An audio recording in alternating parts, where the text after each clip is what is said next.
요한복음 강의 6번째 시간으로 증인이 가져야 할 태도라는 제목으로 말씀을 보겠습니다. 정말 좋은 것을 경험했다면 다른 사람들에게 알리고 싶은 것이 인지상정입니다. 요즘처럼 SNS로 즉각적으로 이렇게 알릴 수 있게 된 세상에서는 자기가 무엇인가 좋은 것을 경험하면 아주 쉽게 또 빠르게 많은 사람들에게 알릴 수 있죠. 예수님을 믿고 또 그것으로 말미암아 인생에서의 변화를 경험한 사람 또한 반드시 그 예수님을 믿어 인생에서 경험하는 그 좋은 것들을 다른 사람들에게 전파하게 되어 있습니다. 그래서 성경에서는 예수 믿는 사람들을 바로 증인이라고 부르죠. 바로 이 예수를 믿고 그 예수를 전하는 것은 어떤 특정한 소수의 사람만이 아니라 모든 하나님의 백성들이 다 증인으로 부름받았다라고 합니다. 바로 이렇게 이 증인들이 예수 그리스도에 대해 또 하나님에 대해 예수 믿는 것이 이렇게 좋다라고 하는 사실을 전하는 것을 또한 성경은 증언이라고 이야기를 합니다. 그런데 이 증인이란 단어와 증언이란 단어는 단순히 그냥 좋은 것을 알리는 것이 아니라 원래 법정에서 누군가 유죄다 아니면 누군가 무죄다라는 사실을 증거하기 위해 사용하는 법정 용어입니다. 법정에서 이렇게 어떤 사람이 이야기하는 것이 중요한 것이 왜 그런가요? 한 사람의 증언으로 말미암아 다른 사람의 인생 자체가 바뀌기 때문이죠. 어떤 사람을 죽이지도 않았는데 누군가 이 사람이 다른 사람을 죽인 걸 내가 봤다라고 증언을 할 때 다른 사람이 누명을 쓰고 그 인생 자체가 바뀌어버릴 수 있죠. 그래서 이 증언과 증인은 그들이 증거하는 그 내용이 확실해야 하며 또한 어떤 한 사람으로 말미암아 이것이 왜곡되거나 또 잘못될 수 있기 때문에 항상 2명 이상의 증인을 필요로 했습니다. 그런데 이런 법적 용어를 가지고 예수님에 대해서도 사용하는 이유는 바로 예수님에 대한 이러한 이야기를 전파하는 것이 다른 사람의 인생과 운명을 바꿀 수 있는 영향력을 가지고 있기 때문입니다. 또한 우리가 하나님에 대해서는 증언한다라고 이야기를 하지 않습니다. 왜 꼭 예수님에 대해서만 증언을 한다라고 이야기를 하고 있는 것일까요? 이 하나님에 대해서는 이렇게 예수님처럼 확고한 증거가 없기 때문이죠. 내가 하나님을 경험했어. 하나님이 나에게 이렇게 말씀하시는 것 같아. 그런데 그게 꼭 예수를 믿는 사람들만 그런 경험을 하나요?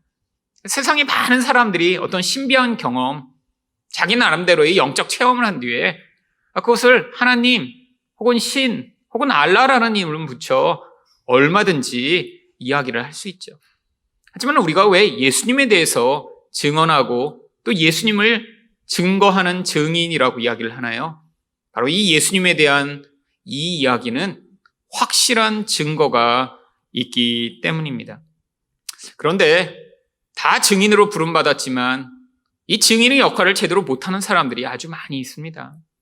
그냥 예수를 믿지만 예수를 믿는 것을 다른 사람들에게 전파하거나 드러내지 않고 어쩌면 원래 예수를 믿는 것처럼 살아가는 사람들도 많이 있죠.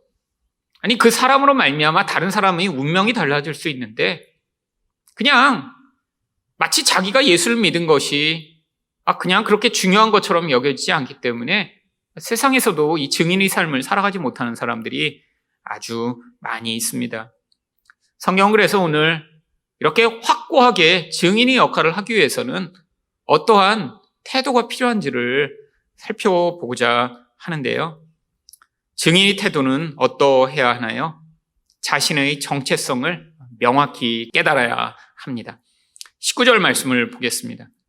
유대인들이 예루살렘에서 제사장들과 레위인들을 요한에게 보내어 내가 누구냐 물을 때 요한의 증언이 이러하니라. 여기에 지금 증언을 하는 세례 요한과 이 증언을 하는 요한에게 물으러고 온 제사장들과 레위인들이 등장합니다. 여러분 원래 여기 나와 있는 이 종교인들 레위인과 제사장과 바리새인과 사두개인 같은 이런 종교인들이 원래는 증인의 역할을 해야 하는 사람들입니다. 그들은 직업적으로 이 일을 위해 부름을 받았고요. 또 그 일을 위해 훈련을 받았고요. 또 하나님 말씀에 대해 철저하게 배워 바로 그들이 그 증언 역할을 해야 적절한 사람들인데, 하나님은 이 종교인들이 아니라 정말로 아무런 이런 배경이 없는 한 사람, 광야에서 살았던 이 한 사람을 택해 예수 그리스도의 증인으로 삼으십니다.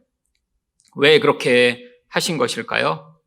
바로 이 종교인들과 이 세례 요한은 기본적인 정체성에 아주 큰 차이를 가지고 있었기 때문이죠. 여러분, 이들이 이렇게 세례 요한을 찾아온 이유가 무엇인가요? 바로 많은 이스라엘 백성들이 지금 이 세례 요한에게 세례를 받기 위해 찾아왔기 때문입니다. 마태복음 3장 5절과 6절 말씀을 보시면, 이때 예루살렘과 온 유대와 요단강 사방에서 다 그에게 나와 자기들이 죄를 자복하고 요단강에서 그에게 세례를 받더니, 이스라엘 전역에서 사람들이 몰려들기 시작했어요. 그랬더니 이 종교인들은 이제까지 자기들이 가지고 있던 이 모든 지위와 권한과 사람들의 평판을 잃어버릴까 봐 지금 안달이 나기 시작했던 것입니다. 종교적인 사회였으니까 당연히 이렇게 종교 지도자로 살아간다는 건 사람들에게 큰 인기를 얻고 권한을 행사할 수 있으며 그 혜택을 누릴 수 있는 그런 사회였죠. 그런데 갑자기 나타난 이런 종교적 배경을 갖지 않은 어떤 사람에게 사람들의 이런 종교적 관심이 다 쏠리게 되니까 이들이 지금 궁금해지기 시작했던 것입니다. 여러분, 이들의 정체성은 어디에 근거를 두었던 것일까요? 바로 사람들의 평판입니다. 여러분, 그래서 예수님이 이들에 대해서 뭐라고 말씀하셨는지 마태복음 23장 5절을 보시면, 그들의 모든 행위를 사람에게 보이고자 하나니. 여러분, 하나님을 섬긴다라고 부름을 받았지만 진짜 그들의 본질 안에서는 하나님에 대한 관심이 아니라 사람들에 대한 관심과 평판과 인기를 위해 바로 그들의 모든 행위를 하고 있었던 것이죠. 여러분, 바로 여기에 이렇게 두 부류의 사람이 지금 존재하는 것입니다. 다른 사람의 평판에 자기 정체성의 근거를 두는 한 무리와 바로 하나님의 말씀과 하나님의 부르심에 자기의 정체성을 둔 세례 요한이요. 여러분, 하나님은 바로 이렇게 다른 사람을 자기의 정체성의 근거를 둔 사람들에게는 이 증인의 역할을 맡기실 수가 없는 것이죠. 여러분, 왜 그럴까요? 여러분, 다른 사람의 평판과 다른 사람의 인기와 다른 사람의 이런 평가가 중요한 사람들은 절대로 사람들이 싫어하는 얘기를 할 수 없습니다. 사람들이 좋아하는 얘기를 해줘야 자기 평판을 유지할 수 있죠. 사람들이 기뻐하는 행동, 모든 사람들이 다 좋다라고 하는 그런 모습을 가져야, 그래야 자기의 지위와 평판을 유지할 수 있기 때문에 바로 예수 그리스도의 증인으로서는 부적절한 것이죠. 여러분, 예수님에 대해 증언한다는 것은 뭘 얘기하는 것인가요? 바로 이 인간의 연약함과 죄악으로 말미암아 우리는 예수 없이는 살 수 없는 존재라는 사실을 이야기하는 것입니다. 하지만 사람들이 그걸 가장 듣기 싫어해요. 우리는 다 연약한 존재이고 우리는 죄인이라, 바로 예수 없이는 우리는 죽은 자와 같으며 우리 인생에서 추구하는 모든 것은 헛된 것이다라는 사실을 얘기해 바로 그 지점으로부터 시작해 우리 생명이 되시며 우리 구원이 되신 예수 그리스도에게 우리 관심을 돌리도록 해야 하는데, 바로 이렇게 사람들이 듣기 싫어하는 얘기를 해주는 것, 자기 정체성이 다른 사람들의 평판에 있는 사람은 절대로 남이 싫어하는 얘기를 할 수 없습니다. 여러분, 예수님이 증인이 된다는 건 그래서 성경에서 마태복음 10장 22절을 보시면 너희가 내 이름으로 말미암아 모든 사람에게 미움을 받을 것이나. 여러분, 예수의 증인이 된다는 건 사람들에게 환영을 받고 인기를 얻고 야 좋다라고 박수를 받는 게 아니라는 거예요. 예수의 증인이 된다는 건 세상이 다 좋다라고 하는 길, 세상이 다 맞다라고 하는 그 방법이 잘못된 것이며 오직 예수 그리스도 외에는 답이 없다는 사실을 이야기하는 것이라. 바로 모든 사람들에게 미움을 받는 자리에 설 수 있는 것이죠. 여러분, 타인의 평판이 중요한 사람에게 결국 이런 증인의 역할이 그래서 부적절한 것입니다. 바로 이들은 그래서 이 요한에게 찾아와 이런 질문을 합니다. 20절 말씀을 보시면 요한이 드러내어 말하고 숨기지 아니하니 드러내어 하는 말이 나는 그리스도가 아니라 한데. 모든 사람들이 다 궁금해서 당신이 그리스도예요? 당신이 그리스도예요? 라고 물어보니까 나는 그리스도가 아니야 라고 이야기를 합니다. 물론 이 요한은 그리스도가 아니었죠. 여러분, 그런데 이 당시 상황과 분위기 안에서 이렇게 직접적으로 이야기하는 이것도 엄청나게 어려운 일입니다. 여러분, 왠지 아세요? 모든 사람들이 지금 세례 요한을 그리스도인가라고 생각하고 있었기 때문이죠. 누가복음 3장 15절을 보시면 백성들이 바라고 기다림으로 모든 사람들이 요한을 혹 그리스도신가 심중에 생각하니. 여러분, 이거는 엄청난 유혹입니다. 여러분, 내가 그리스도가 아니랬지라도 사람들이 다 그리스도라고 생각해요. 그런데 그들에게 난 그리스도가 아니야 이렇게 적극적으로 부인하지 않더라도 그냥 그리스도인 척 살짝 행세만 하더라도 사람들은 그리스도실까 봐 라고 지금 믿게 돼 있는 그런 상황인데, 여러분, 이런 모습으로 보이고 싶은 것이 인간의 가장 근원적 욕구입니다. 여러분, 다른 사람들이 우리 실체를 알지 못할 때 무슨 사건이나 기회를 통해 어떤 사람이 굉장히 멋지고 영웅적인 그런 모습으로 사람들이 평가하기 시작하면 사람들은 그것을 마치 자기의 모습인 양 가장하는 경우가 아주 많이 있습니다. 여러분, 우리 안에 있는 가장 무서운 욕구 중에 하나가 내가 가지고 있는 본질과 모습과는 다른 어떤 멋진 모습으로 나를 사람들이 바라봐 주길 원하는 거예요. 여러분, 유명한 그런 사람이 되지 않더라도 나를 잘 모르는 사람 앞에서 마치 나는 아주 능력이 많은 그런 사람인 양, 심지어는 그냥 집에서 아이 키우는 엄마라도 사람들이 나를 아이들은 잘 키워내는 그런 엄마인 양 바라봐 주기를 원하는 게 우리의 욕구죠. 사람들이 그런데 다 그렇게 생각하고 있어요. 야, 저분은 굉장한 것 같아. 저분은 멋진 것 같아. 그런데 아예 노골적으로 난 아니야. 난 그런 사람이 아니야. 라고 이야기하는 이거 쉬운 것 아닙니다.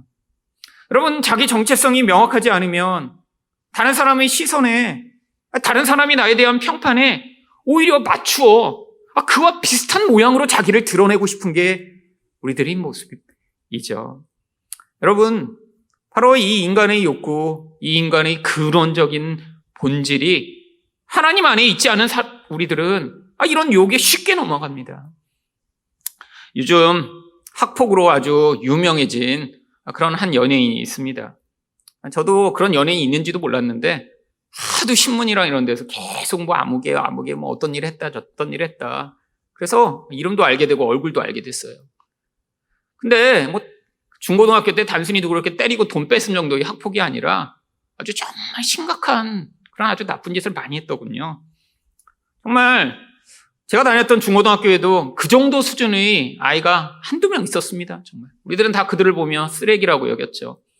야, 저런 인간이 정말 어떻게 살까? 시험 때 남의 답안지 그대로 받아갖고 시험 보는 건 기본이었고요. 아예 진짜 너무나 악질적인 일들을 많이 했던 아이들이 있었습니다. 그런데 그 연예인도 그런 인생을 살았더군요.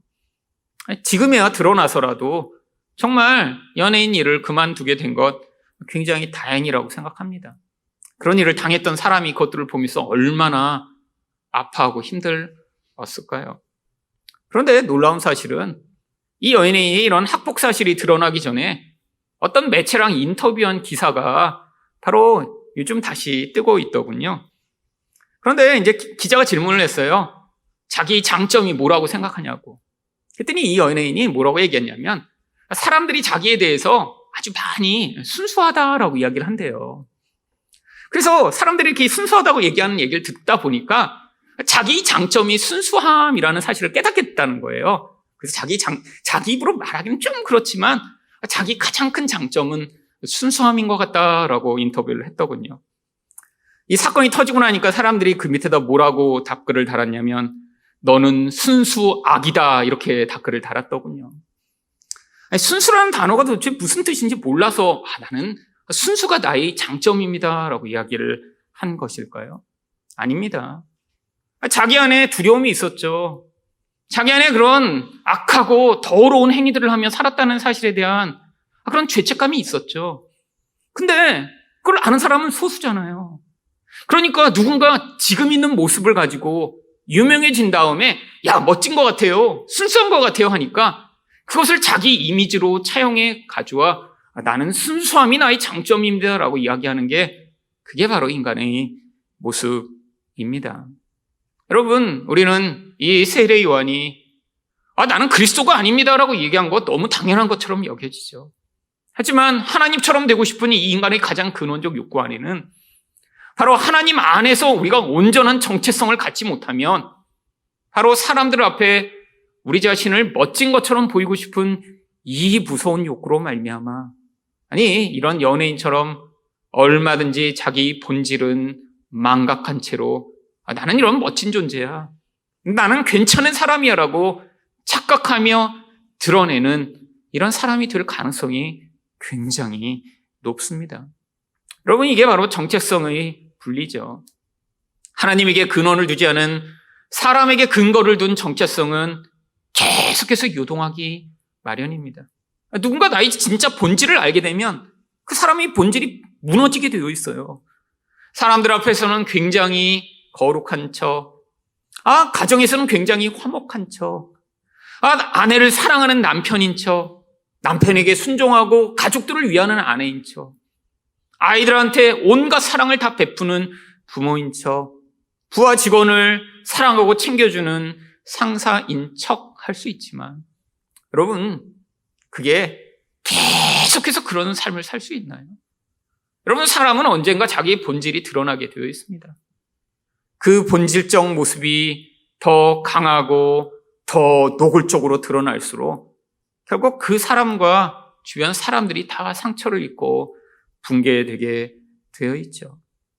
여러분, 하나님의 말씀에 그래서 우리는 우리 정체성의 근거를 두어야 합니다.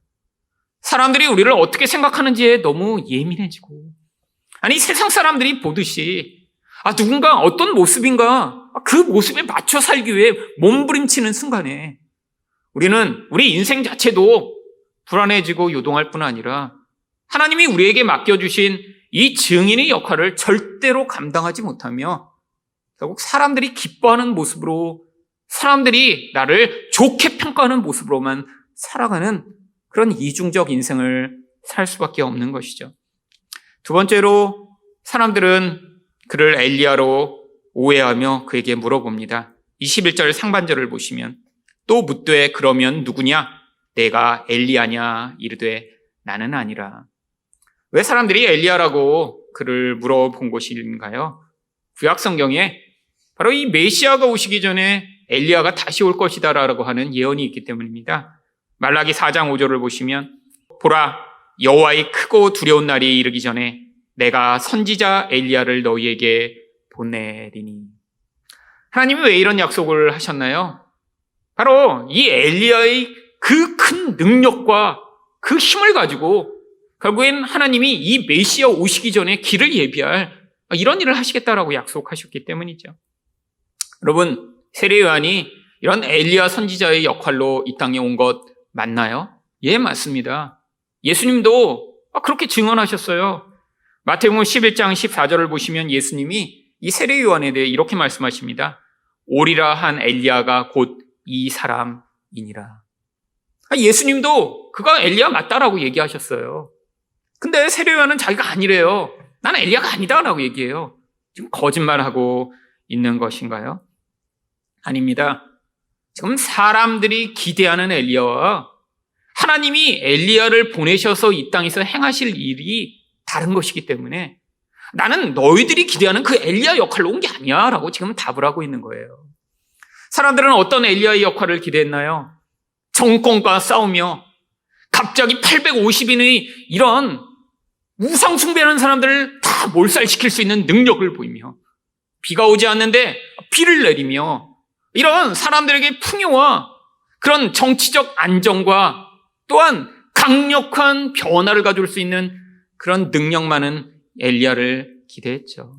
뭔가 지금 로마에 압제되어 있는 이런 상황 가운데 자기들이 생각할 때 이렇게 하나님만을 예배하는 일에 이렇게 쉽지 않은 이런 상황 가운데 뭔가 큰 변화를 가져올 능력 많은 그런 사람을 기대했죠. 근데 그런 엘리야는 아니라는 거예요.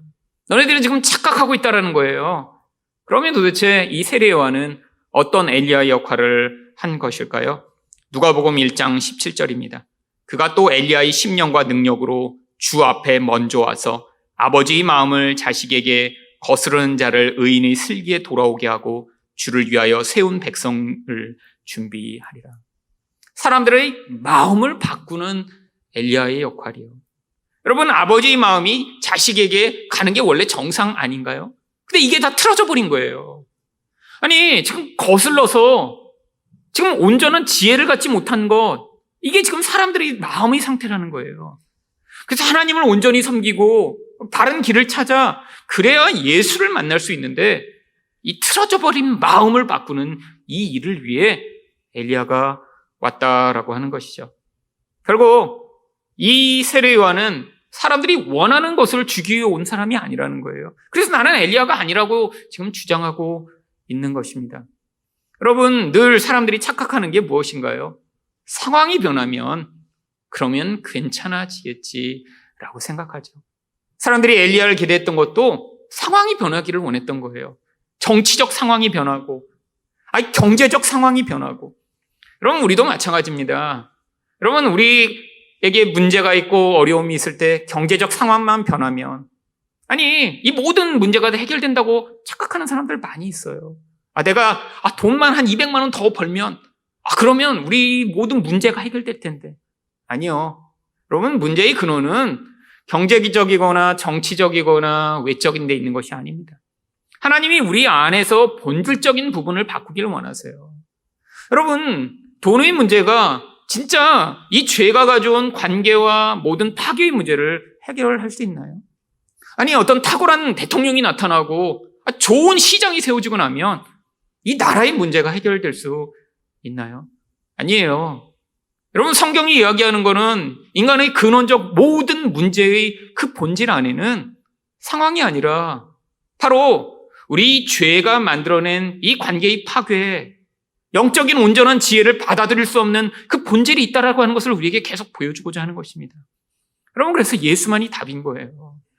어떤 사람을 만나도 어떤 환경과 어떤 상황이 바뀌더라도 우리 본질 안에서의 변화가 일어나지 않으면 여러분, 우리 문제는 계속될 수밖에 없습니다.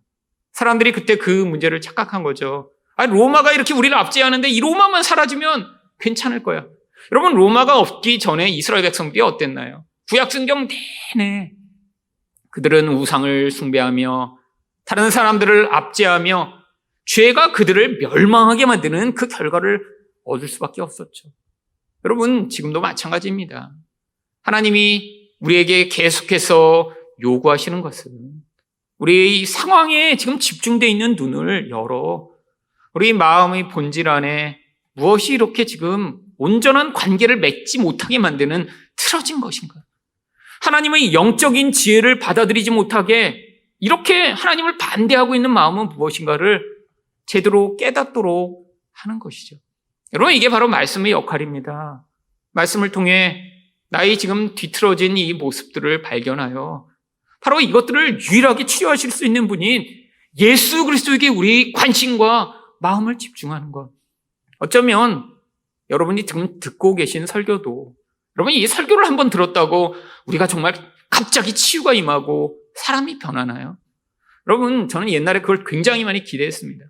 역사의 기록에 보면 정말 대부흥 운동이 일어났을 때 사람들이 막 설교 한 편에 막 다 엎드러져 울고 막 그 자리에 성령이 임했다라고 고백하는 그런 기록들이 많이 있었어요. 특별히 19세기와 20세기 초에는 정말 대각성 운동이라고 하는 놀라운 일들이 많이 일어났습니다.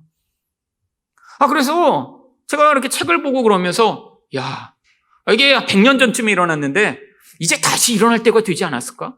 그리고 제가 이제 미국에서 기도하고 또 성경을 보면서 그런 기대들을 굉장히 많이 했어요. 하나님이 나를 통해서도 이런 대각성 운동을 한국에 다시 일으키셨으면 좋겠다. 그러면 얼마나 기대되는 일이에요. 이렇게 막 설교하는데 사람들이 그냥 다 울면서 꼬꾸라져서 이곳에 성령이 임하셨다고 그러고 막 갑자기 막 울고 막 난리가 나고 막 회개하고. 여러분 얼마나 큰 기대를 했는지 모릅니다. 기도할 때마다 그런 기도를 했어요. 하나님 정말 임하여 주시옵소서. 임하여 주시옵소서. 여러분 그런데 제가 그 기록들을 그때의 그 현장만이 아니라 훨씬 더 큰 역사적 맥락에서 기록한 그런 책들을 보면서 새로운 시각을 갖게 됐습니다. 그렇게 한 번 사람들이 변한 것 같았는데 그게 그렇다고 사람의 본질이 바뀐 게 아니더라고요. 결국 이런 대각성 운동을 일으켰던 가장 유명한 목사님인 조나단 에드워드라는 목사님이 계셨는데 이분이 설교할 때 그런 놀라운 기적과 같은 그런 변화들이 많이 일어난 거예요. 그런데 이분이 몇 년 지나지 않아서 그 교회에서 성도들에 의해 쫓겨났습니다. 그래갖고 더 시골로 가서 결국 목회를 하다가 그게 또 하나님이 역사하신 것이더라고요. 그러다 이제 이분이 글을 많이 집필하면서 그분이 책이 지금 후대에 많이 남게 된 것이죠. 여러분 조나단 에드워드 들어보시지 않았나요? 유명한 이 대각성 운동의 그 중심에 서 있던 분입니다. 근데 성도들이 결국 몇 년 지나지 않아서 이렇게 지루한 설교 견딜 수 없다. 맨날 회개하라고 하고 이런 설교 우리는 받아들이기 어렵다. 그래서 목사님을 쫓아내버렸어요. 여러분 근데 하나님이 왜 이런 놀라운 일을 행하신 것일까요? 여러분 바로 19세기와 20세기 초에 아주 중요한 두 가지 일이 있었습니다. 한 가지는 사람들이 더 이상 하나님으로 믿지 않기 시작한 거죠. 하나님이라는 존재 어딘가 계시겠지. 세상은 과학이 이렇게 발달하는데 하지만 이 모든 세상은 과학의 힘과 물질의 힘으로 움직이는 거야 라는 이런 자유주의적 사상이 세상에 퍼지기 시작했어요. 그리고 이런 사람들이 잘못된 시각을 깨트리기 위해 하나님이 영적으로 개입하신 것입니다. 그리고 나서 아주 중요한 일이 바로 이런 대각성 운동을 통해 사람들이 하나님께 헌신하는 사람들이 나타나기 시작했어요. 여러분 그들이 바로 한국의 선교사로 온 분들입니다. 여러분 이 대각성 운동이 없었으면 지금 한국은 여전히 어두운 가운데 예수가 누군지 모르고 살고 있을지도 몰라요. 그런데 이런 대각성 운동으로 말미암아 멀쩡히 대학교를 다니다가 멀쩡히 자기 사업을 운영하다가 의사 일을 하고 있다가 은혜를 받은 소수의 사람들이 그 멀리 있는 어두운 곳에 있는 사람들에게 내가 가야겠다라고 하며 그들이 짐을 싸서 2개월, 3개월씩 배를 타고 한국에 들어오기 시작했어요. 중국에 들어가기 시작했어요. 여러분 그 결과로 이렇게 어두운 곳에 있던 우리들에게 복음이 미치기 시작했죠. 그들이 바로 증인이 된 것입니다. 하나님이 그들을 하나님의 영으로 사로잡으시며 사람들이 어떻게 생각하던 사람들이 뭘 기대하던 관계없이 나는 어두운 곳에 가서 빛을 드러내는 증인이 되어야겠다는 그 열망에 사로잡혀 한국 땅에 와 자기 아이들을 무덤에 묻고 자기 남편과 아내를 무덤에 묻으며 이렇게 복음을 전하여 결국 우리들이 이렇게 예수를 믿게 된 놀라운 결과가 이런 일로 나타난 것이죠. 여러분 하나님이 역사상 이렇게 놀라운 일들을 행하실 땐 목적이 있습니다. 여러분 그러니까 한 번에 은혜 받았다고 사람이 변하는 게 아니에요. 여러분 우리 인생 가운데 얼마나 많이 반복되는 일인가요? 여러분 언젠가 은혜 받고 눈물을 흘리신 적이 있으시잖아요. 가슴을 치면서 내가 죄인입니다 고백한 적 있으시잖아요. 여러분 그런데 그 이후에 어쩌면 똑같은 모습으로 살고 있는 것이 우리들 아닌가요? 하지만 중요한 것이 무엇인가요? 이렇게 우리는 본질적으로 똑같은 모습으로 살고 있는 죄인임에도 불구하고 오직 예수 그리스도만이 나의 변화의 주인이시며 그분에게만 소망이 있다는 사실이 우리에게 계속해서 우리가 그것들을 받아들여 바로 예수 앞에 계속해서 나오는 자가 되는 것. 이게 바로 증인의 역할이며 우리가 설교를 듣고 말씀을 배우는 중요한 목적입니다. 또한 사람들은 그에게 21절 하반절에서 이렇게 묻습니다. 또 묻되 내가 그 선지자냐? 대답하되 아니라. 여러분 그 선지자라고 왜 묻는 것일까요? 구약의 모세가 바로 이 선지자에 대해 예언을 한 적이 있기 때문입니다. 신명기 18장 15절입니다. 내 하나님 여호와께서 너희 가운데 내 형제 중에서 너를 위하여 나와 같은 선지자 하나를 일으키시리니 너희는 그의 말을 들을지니라. 물론 이것도 구속사적으로 보면 예수님을 이야기하는 것입니다. 그런데 약간 모호하게 돼 있잖아요. 그 선지자냐? 그리스도라고 딱 되어 있지 않아요. 너희 형제들 가운데 어떤 선지자 하나를 보낼 텐데 너희가 말을 좀 잘 들어. 사람들은 어떻게 기대했냐면 언젠가 이런 선지자 하나가 오셔서 우리에게 하나님 말씀을 이렇게 모세처럼 대언해 줄 거야. 그가 그리스도인신지는 모르겠지만 이런 놀라운 분이 한 분 오실 거야 라는 기대를 하고 있었죠. 그래서 물어본 거예요. 여러분, 이거 얼마나 답하기에 좋은 그런 질문인가요? 그리스도는 아니야.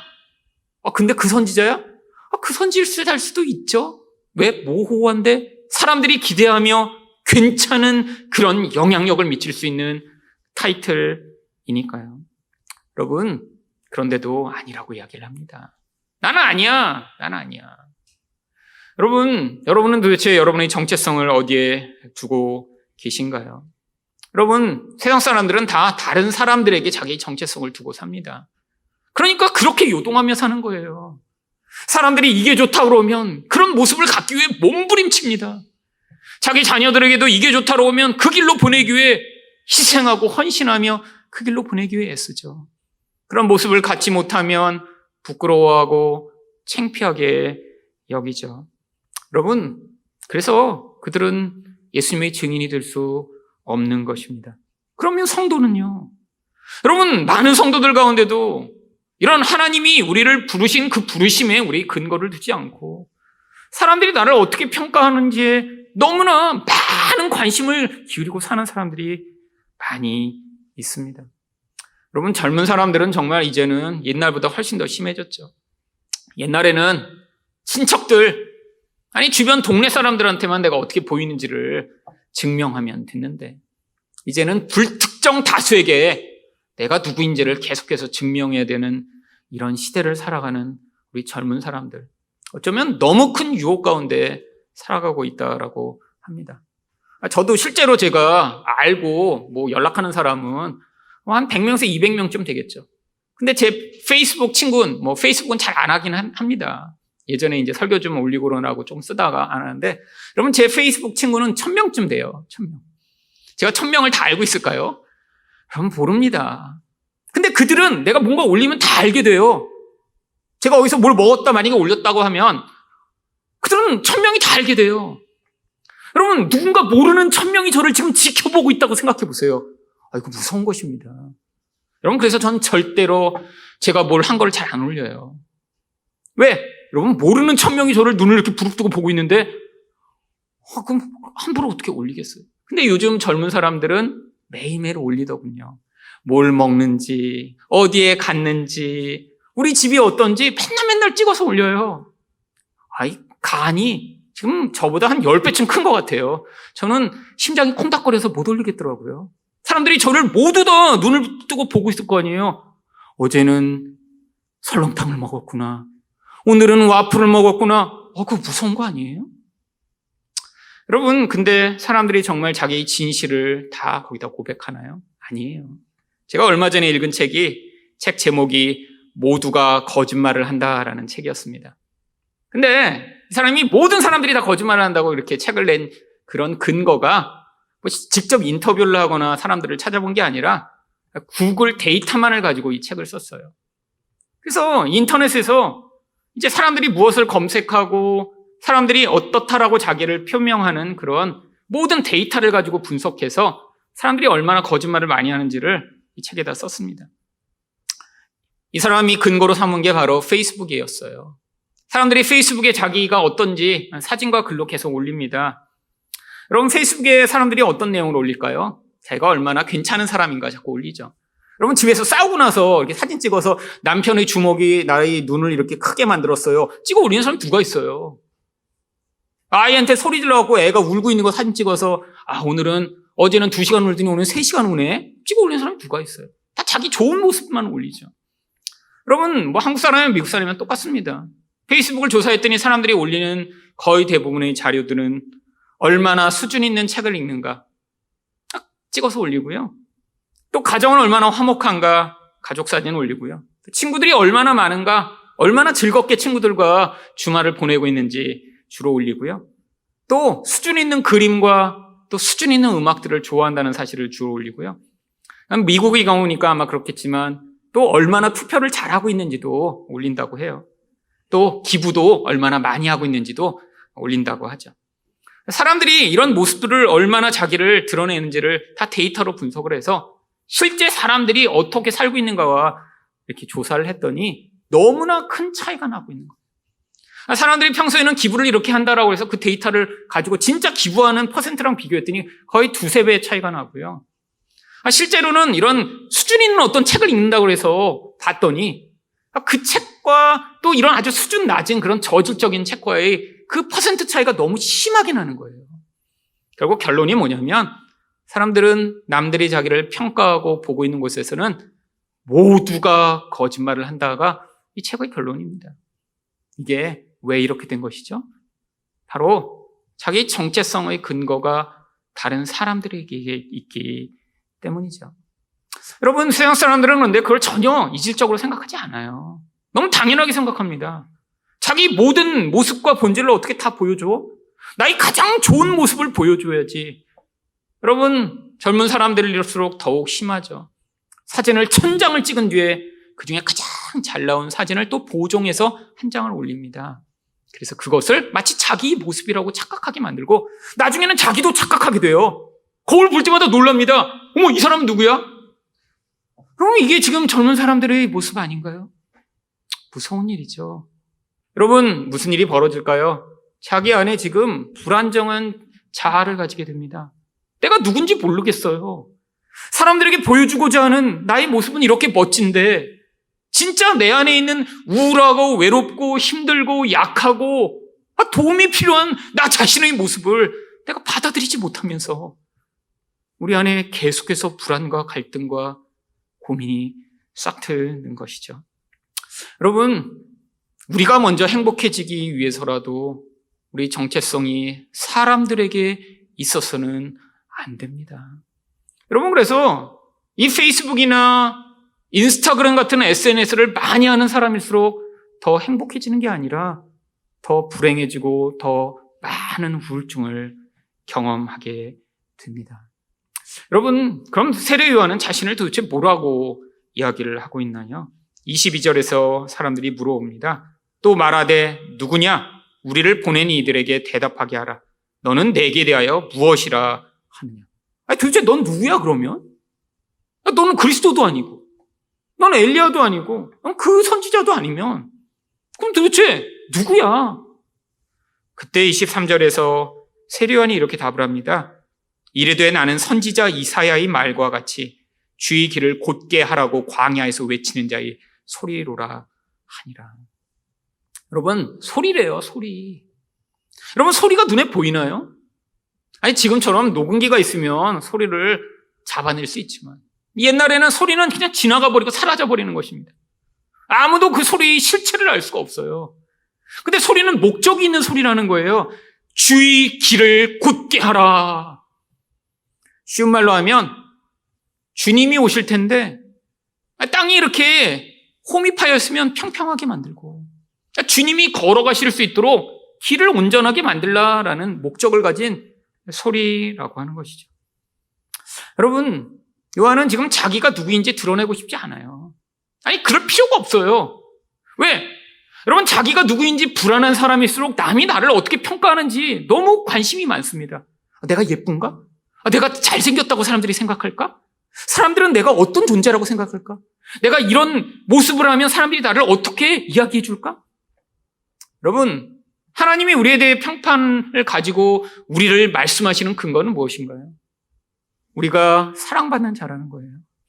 얼마나 사랑받냐면 우리를 위해 예수 그리스도를 죽이실 정도로 우리를 사랑하신다는 거예요. 여러분, 온 세상을 만드신 하나님이 우리를 그렇게 평가하시며 우리를 위해 아들을 주셨어요. 그게 우리 정체성의 근거입니다. 나는 사랑받는 자구나. 내가 예뻐서 사랑받거나 멋져서 사랑받거나 능력이 많아서 인정받는 그런 존재가 아니라 내가 죄인이고 악인이지만 하나님이 하나님의 자녀로 나를 사랑하셔서 자기 아들을 나를 위해 주셨구나. 이게 우리 정체성의 근거예요. 그러니까 이 명확한 근거를 가진 사람은 하나님이 우리 인생 가운데 맡기신 일이 나는 소리처럼 한번 외치고 사라지는 것일지라도, 아니 아무도 나를 인정해 주지 않아도, 아무도 나를 몰라도, 아니 심지어 내가 누군지 이름도 모르고, 아니 그 존재를 몰라도 의미 있다라고 하는 것이죠. 여러분, 이게 우리 정체성의 근거가 되어야 합니다. 여러분, 하지만 이게 가능한가요? 아니요. 우리는 태어날 때부터 다른 사람의 시선으로 내가 누구인가를 바라보고자 하는 욕망을 가지고 살아가는 존재예요. 인생 가운데 두 가지가 그래서 필요합니다. 하나는 말씀의 은혜가 필요하고요. 또 하나는 내가 그렇게 몸부림치면서 추구하는 사람들의 인정과 평가가 나를 진짜로 행복하게 만들고 온전하게 만들지 못한다라고 하는 경험이 필요한 것이죠. 여러분, 저희 인생 가운데도 이 두 가지를 반복적으로 경험해 지금의 이 자리까지 왔습니다.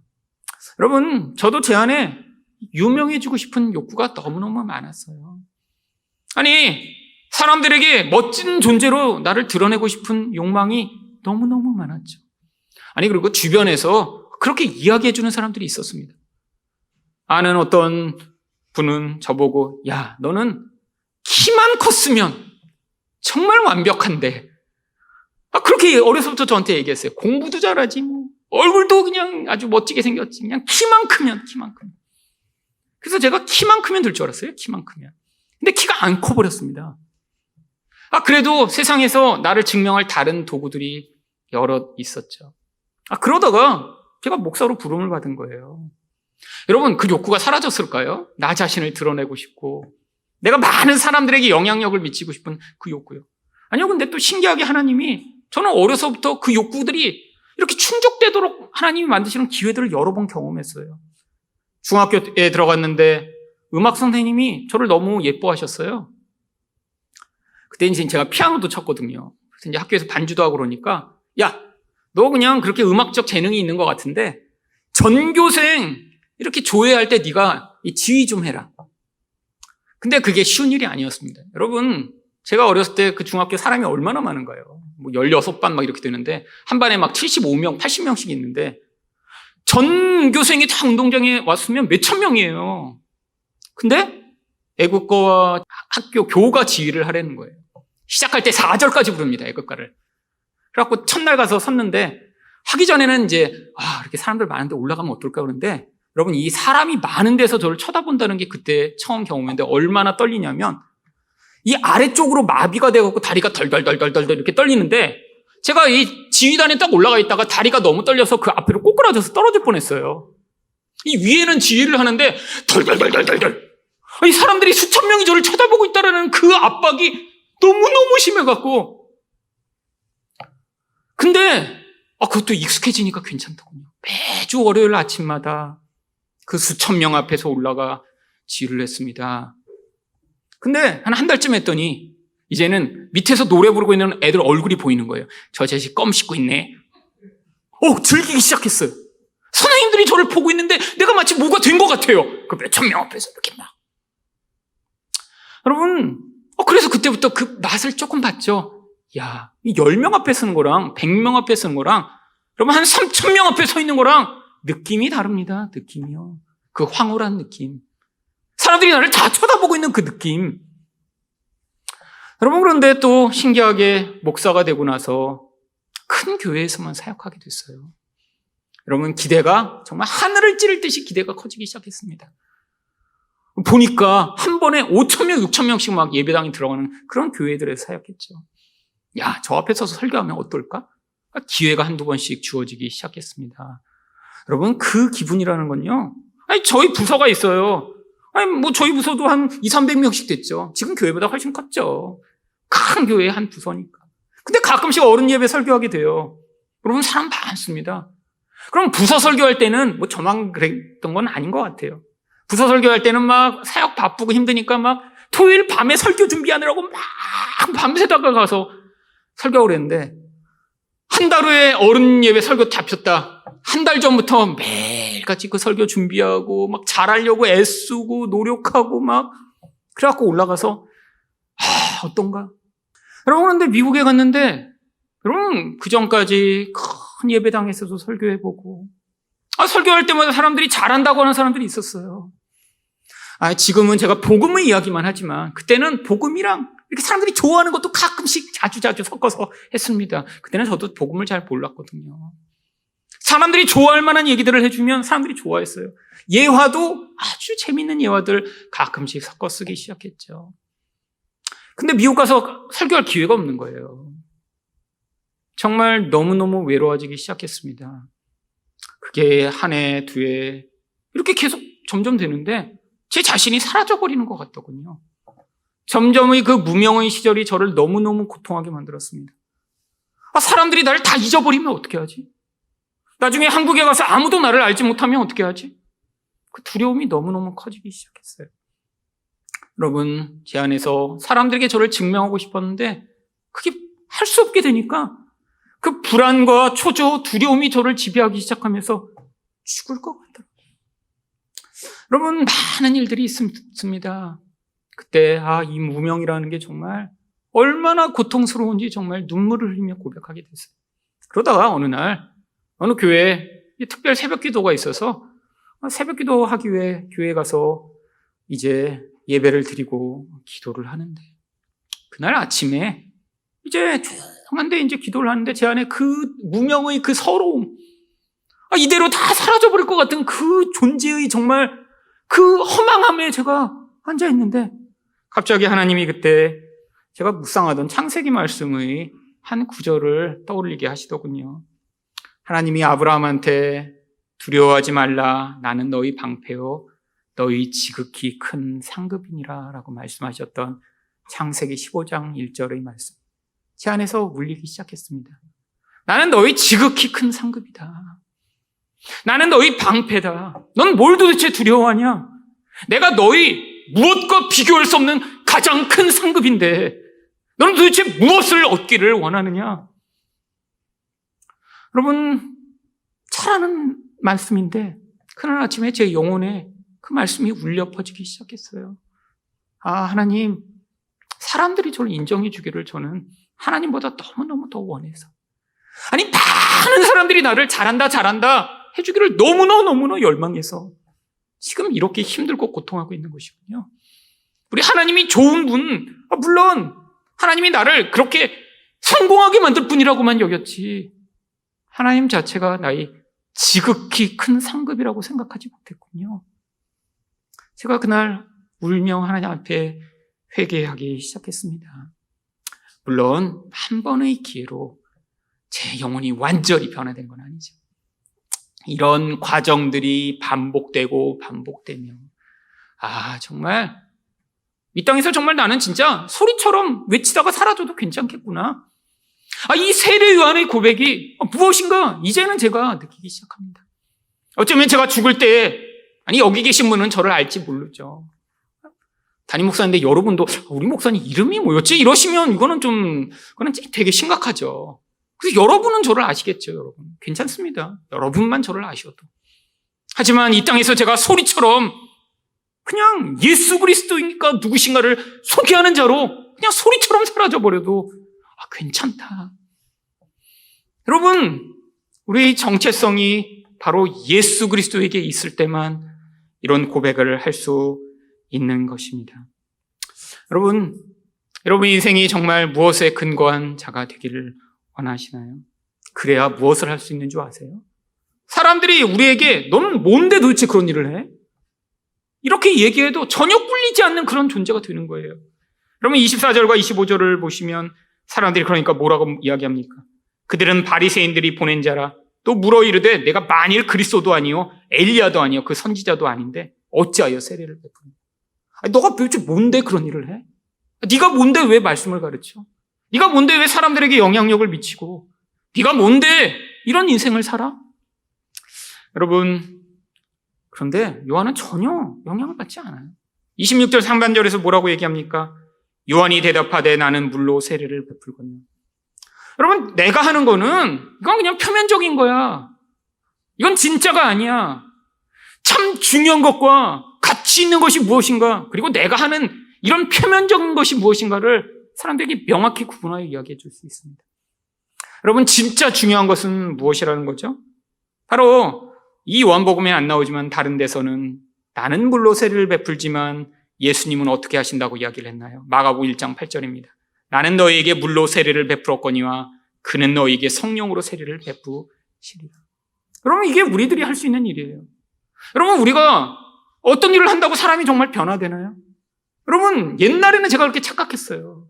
근데 이제는 깨달았어요. 아, 내가 아무것도 할 수 없구나. 그냥 나는 소개하는 일이구나.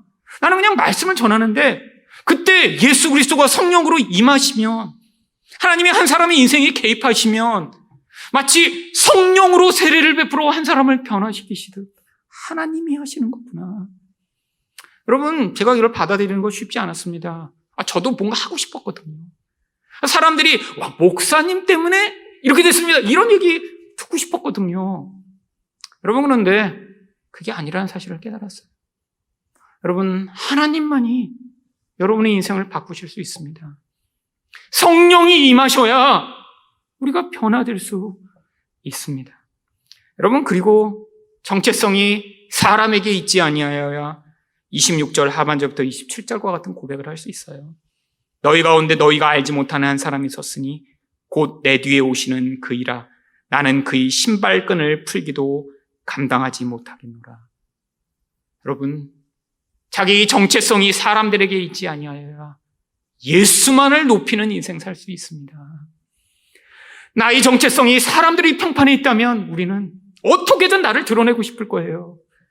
여러분, 그런데 보이지 않는 그 예수를 드러내고 높이는 인생은 오직 하나님이 우리를 인정해 주시는 그 하나님의 인정에만 우리 근본을 두고 있어야 가능한 일입니다. 여러분, 여러분의 정체성의 근거는 어디에 두고 계신가요? 바로 이 세례 요한처럼 하나님의 말씀과 하나님의 부르심에 여러분의 근거를 두심으로 예수 그리스도의 증인의 역할을 감당하시는 여러분 되시기를 축원드립니다.